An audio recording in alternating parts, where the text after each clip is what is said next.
Okay, we got a Dodge Ram here. Dent on the bedside, very common dent.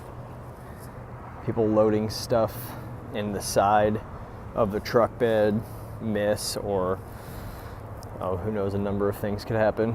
Could be a door as well from in a parking lot somehow.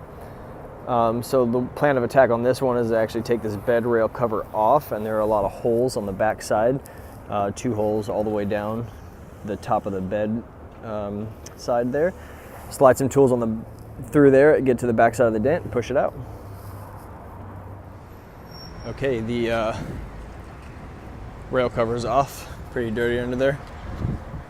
These pieces of tape right here, I've seen them on a lot of Dodge truck beds. Maybe one of my viewers out there knows why they're on there. Anyway, there's the dent. So kind of in a funky spot because I have to pick either this hole or this hole to get to it. Ideally, in a perfect world, the dent would be right there, so I could just go right through that hole, but we will find a way.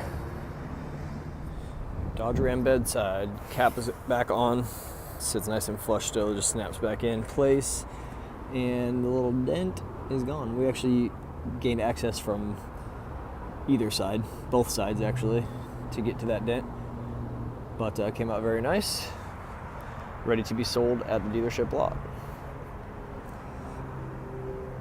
All right, thank you for watching.